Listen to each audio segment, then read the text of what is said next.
nabadgelyo. Dadka oo dhan cilmi way bartaan. Waxaad arkaysaa subaxii dhammaan inta aynu naqaano iyagoo cararaya oo aadaya goobtooda waxbarasho. Waxbarashaduna waa ahmiyadda ugu weyn ee maanta wax kala beddeshaa. Waana hubka ugu weyn ee meel kasta lagu beddeli karo. Ummad waxbaratay iyo ummad aan waxbaran, farqiga u dhaxeeya waa inta u dhaxaysa dhulka iyo cirka oo kale. Sababtoo ah ummad walba oo horumar ku tilaabsataa ama hankeeda kor u qaadaa way ka dadaal iyo wax raadin badan tahay ummadda kale ee aan horumar samaynin. Cilmigu wuu kala duwan yahay, wuuna kala macaan yahay. Cilmi maadi iyo mid diineed wuu kala mac yahay dhabtii. Qofka leh cilmi diineed haddana dhaqan wanaagsan, toosnaanna ku sii dara, wax walba oo adduun iyo aakhiro ah way u hagaagayaan. Sababtoo ah bahda Ilaahay buu ka mid noqonayaa qofkaasi. Isagu waxa uu waxbarashadiisa ku bilaabay da' weyn, sababtuna ay tahay qoyskiisa oo ahaa kuwii ugu faqiirsanaa ee magaaladaasi ku noolaa. Isagoo da' weyn buu bilaabay barashada iyo raadinta cilmiga. Waxa uu dhibtoodaba waxa uu noqday sheekhii ugu weynaa ee magaaladiisa, heer uu khadiib ka noqday masjidkii ugu weynaa ee dalkiisa. Waxa uuna ku caanbaxay xaq sheegista, raaligelinta rabbigiisa, isagoo aan u aabayeelayn qof caadi ah ama qof boqor ah.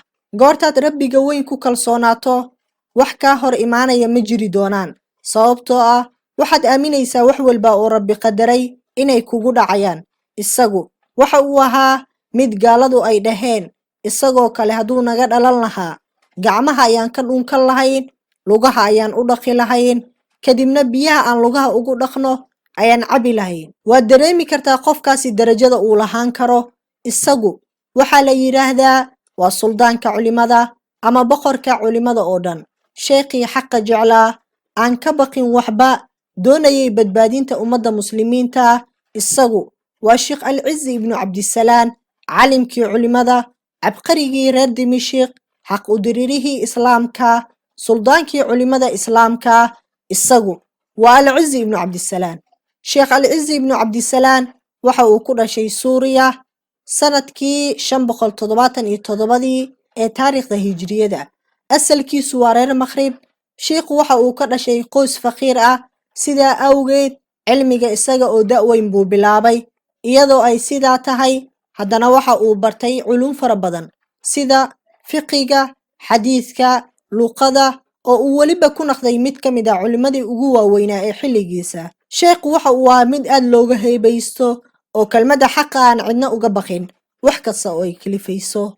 Qisadii dhex martay Sheekh Al-Cizi ibnu Cabdisalaan iyo boqorkii Dimishiq Saalix Ismaaciil. Al-Cizi ibnu Cabdisalaan markii uu deganaa Dimishiq waxaa xaakima boqor ka ahaa Saalix Ismaaciil. Saalix Ismaaciil waxa uu isbahaysi la samaysay Nasaarada oo uu ku wareejiyay qaar ka mid ah dhufaysyadii islaamka si ay gacan uga siiyaan dagaal uu kula jiray ina adeerkii Saalax Ayuub oo xukumayay isagana dalka Masar. Sheekh Al-Cizi ibnu Cabdisalaan waxa uu ahaa khadiibka masjidka weyn ee Jaamaca Lumawi, masjidka ugu weyn ee Dimishiq.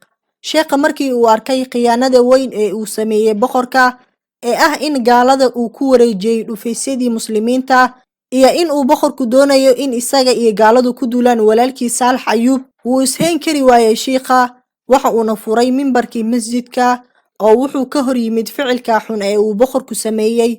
Waxa uuna ku tilmaamay mid xaaraan ah oo sal iyo raad midna diinta iyo shareecada islaamka aan ku lahayn. Khudbadiina waxa uu ku soo gabagabeeyay duco, taasoo ah: Ilaahayow ummaddan dariiqa toosan ku hanuuni, Ilaahayow talada ummadda ka yeel mid loogu gargaaro ummadda muslimiinta, laguna duleeya gaalada iyo wixii soo raaca. Ilaahayow ummaddan madax uga dhig mid khayrka fara, xumaantana reeba. Boqor Saalax markii uu ogaaday arrintaa aad buu ugu carooday.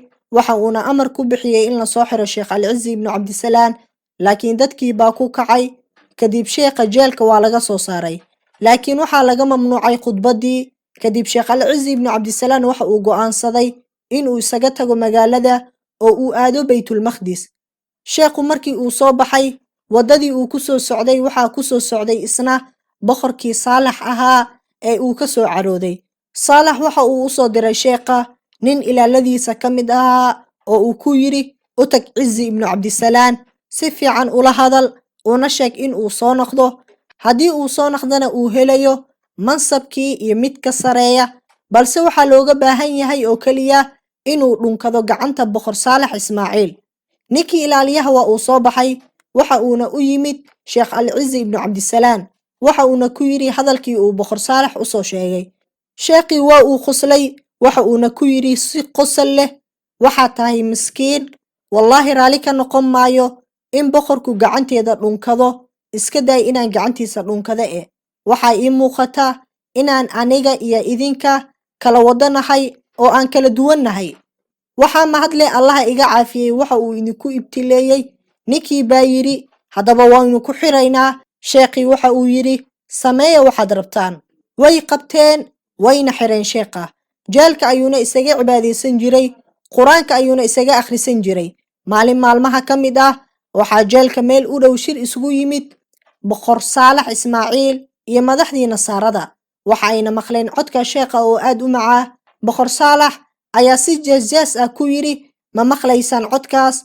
waa mid ka mid khasaawisada islaamka kuwa ugu waaweyn. waxa uu ka hor yimid heshiiska aan idinla galnay iyo duulista aan ku wada duuli rabno Masar. madaxdii nasaarada waxa ay ugu jawaabeen wallaahi haddii uu qofkaas oo kale nagu dhex jiri lahaa, lugaha ayaan u mayri lahayn, waxa aan cabi lahayn biyaha aan lugaha ugu mayrnay. yacni waxa ay ka wadaan haddii qofkaasi oo kale nagu dhex jiri lahaa waan karaamayn lahayn, hadalkiisa waan tixgelin lahayn, waxa uuna inoo ahaan lahaa sida boqor oo kale. kadib waxaa dhacay dagaal u dhexeeya saalax ismaaciil oo ahaa ninkii sheekha xiray iyo saalax ayuub oo ahaa boqorkii Masar. dagaalkaasna waxaa lagu jebiyey saalax ismaaciil oo sheekha xiray. sheekhiina jeelka waa laga soo saaray, waxa uuna yimid Masar. waxa uuna saalax ayuub sheekh alcizi ibnu cabdisalaan u dhiibay mansab weyn oo uu diinta ku difaaco. qisadii iibka addoommada waa qisooyinka ugu waaweyn ee sheekha lagu xusuusto iyo geesinimadiisa. bal aan ka bilowno meel laga fahmi karo. waxaa dhacday in maalin ciid boqor saalax iyo wasiiradiisu ay socdaan waddada qaahira.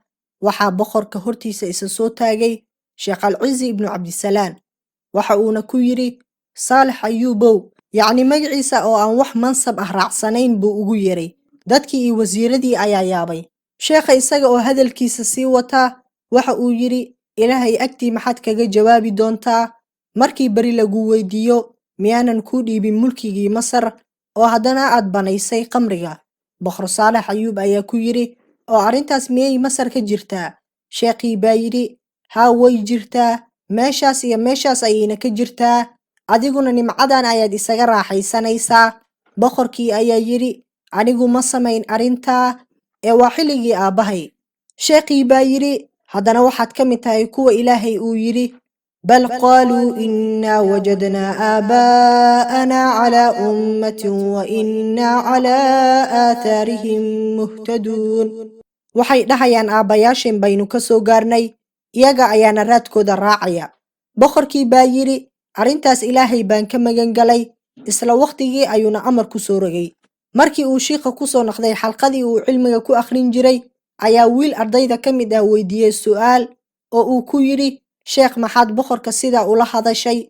sheekhii baa ku yidhi wiilkaygiioo waxaan arkay boqorka oo isla weyn, waxaana ka baqay in boqorku kibir galo, kibirkiisana uu hallaago, sidaa daraaddeed naftiisa ayaan hoos u dhigayay si uu isku garto. kadib waxaa dhacday qisadii iibka boqorada. qisadan waxa ay dhacday sheekh alcizi ibnu cabdisalaan markii uu ahaa qaadiga ugu weyn ee Masar. markasta oo ay u timaado arrin iib ama iibsasho ama guur ay soo saxiixeen madaxda ayuu diidaa wuuna buriyaa. waxa uuna dhahaa kuwani waa addoomo, waxba kale ma oga, mana ansaxayso la tacaamulkooda ilaa la xureeyo. arrintan waxay ku timid boqorkii hore waxa uu lahaa addoon caabid oo alle ka cabsi badan. goortuu boqorku geeriyooday addoonkii ayaa la wareegay xukunka Masar. sidaasi ayayna ku bilaabatay addoon qabta xukun. markii uu arrintii maqlay ninkii xukunka qabsaday ee addoonka ahaa aad buu u carooday. waxa uuna yidhi sheekh arrintaasi adiga kuma khusayso ee faraha kala bax. sheekhii aad buu u carooday, xilkii ayuuna iska casilay. waxa uuna diyaarsaday agabkii uu ku bixi lahaa wuuna soo baxay. dadkii wanaagsanaa, carruurtii, dhalinyaradii, hooyooyinkii oo dhan shiikha ayay raaceen. markaa baa loo yimid boqorkii waxaana lagu yidhi oo yaad xukumi doontaa? marba haddii dadkii ay shiiqa raaceen, boqorkii shiiqa ayuu u yimid, waxa uuna ku yidhi, soo laabo waxaad doonto waa laguu samaynayaa. Sheekhii waa uu soo laabtay, waxaa la isku dayey in arrintaasi sheekha maskaxdiisa laga beddelo, balse wuu ku adkaystay. Qaar u dhowaa boqorka ayaa ku teliyey in sheekha la dilo, waxaana loo diray ku-xigeenka boqorka iyo ciidan. Waxayna yimaadeen gurigii shiiqa, wayna soo garaaceen. Waxaa ka furay wiil uu dhalay shiiqa. Wiilkii markii uu arkay hubkii ay ciidamadu wateen, buu soo cararay, uuna u yimid aabbihii Sheekh Alciz ibnu Cabdisalaam, kuna yidhi, aabba ciidan hubaysan baa yimid, waxayna rabaan inay ku dilaan. Sheekhii oo faraxsan baa ku yidhi, wiilkaygiioo wallaahi aabbaha uma qalmo in ilaahay dartii loo dilo. Kadibna si degdeg buu ugu soo baxay. Ku-xigeenkii boqorka markii uu arkay sheekha, waxaa ku dhacay cabsi xoog badan oo gacantiisa ay gariirtay, seeftiina waa ay ka dhacday. Wuu yara aamusay, wuuna ooyay ku-xigeenkii boqorka, waxa uuna yidhi, noo sheeg waxaad doonaysa Sheekh Alciz ibnu Cabdisalaamow. Dadkoo dhan baan u yeerayaa, waana idin iibinayaa. Ku-xigeenkii boqorka baa isna yidhi, oo maxaad ku samaynaysaa lacagta? Sheekhii baa yidhi, muslimiinta ayaa wax loogu qabanayaa. Sheekh Alciz ibnu Cabdisalaam, suldaankii culimada, waxa uu meel isugu keenay dhammaan addoommadii madaxda ahaa. Dadkii oo dhan buu isugu wacay si uu u iibiyo. Qaabka loo iibinayana waa iibkii ahaa masaad calani, afka qalaadna lagu dhaho auction. Iibkaasi waxa weeye, nin baa dhahaya intaasi baan ka bixinayaa, qof kale ayaa qiimo ka sareeya sheegaya. Ugu dambayn qiimaha sare ee la dhaafi waayey ayaa lagu jaangoynayaa. Dhacdadan kadib, sheekhu wuu xanuunsaday. Wakhtigaasna waxaa xilka hayay suldaan lagu magacaabo Baybaras oo aad u jeclaa sheekha. Markii uu xanuunsaday sheekha, waxaa soo boqday suldaanka. Markuu arkay in sheekhu xanuunkiisu uu yahay mid aan caadi ahayn, ayuu yidhi, laa ilaaha ila allah, sheekha dhimashadiisa ma wakhtigayga ayay ku soo aadaysaa. Boqorkii waxa uu ka codsaday sheekha in carruurtiisu ay beddelaan booskiisa, balse Sheekh Alciz ibnu Cabdisalaam waa uu ku gacan sayray codsigaasi. Sidaas buuna ku geeriyooday sanadkii 1262 ee milaadiyada. Sheekhu waxa uu ahaa qof Ilaahay ku tiirsan, cilmigiisa iyo aqoontiisana diinta islaamka u huray, heer lagu magacaabay suldaankii culimada islaamka. Sheekadan waxa ayna baraysaa in haddii aad cilmi barato, rabbina ka baqdo, uu Ilaahay kugu filan yahay, ayna jiraynin qof aad ka baqayso, ayna hagaagayaan acmaashaada adduun iyo aakhiro. Erayga dhiirigelinta maanta, qof walba qofka kale waxa uu kaga fadli badnaan karaa inta uu ka dhowrsan yahay, kana cilmi badan yahay. Sababtoo ah Ilaahay dadka uu yidhi Ilaahay bay rumeeyeen waxaa ka mid ah malaa'igta iyo dadka cilmiga leh. Qof walba oo muslim ah, ogow in diintani ay tahay diintaada, gargaarkeeduna kugu yahay waajib. Si walba oo aad ku caawin kartana lagaaga baahan yahay. Rabbi aan ku xirnaano, ciribteennana Allah wanaajiyo, hadalkeena hadal wanaagsan oo waxtara Allah ka dhigo, waalidiinteena cimrigooda Allah dheereeyo, inta dhimatayna Allah u naxariisto. Rabbow noo fududay barashada wax walba oo wanaagsan, hana naga hayo wax walba oo xun. Intaasi buu noogu egyahay barnaamijkani. Inta midka la mid ah aynu ku kulmi doonno. Anigu waxaan ahay Sayid, waxaana idin leeyahay sharafi korkiina ha ahaato. Waadna ku mahadsantahay waqtiga aad i siisay iyo sida quruxda badan aad ii dhageysatay. Haddaad fiidiyogan heerkani soo gaartay, nagula wadaag faalada hoose waxa aad ka faa'iiday fiidiyogan ama sheeko aad jeclaan lahayd inaan idinla wadaago. Nabadgelyo korkiina Allah yeelo.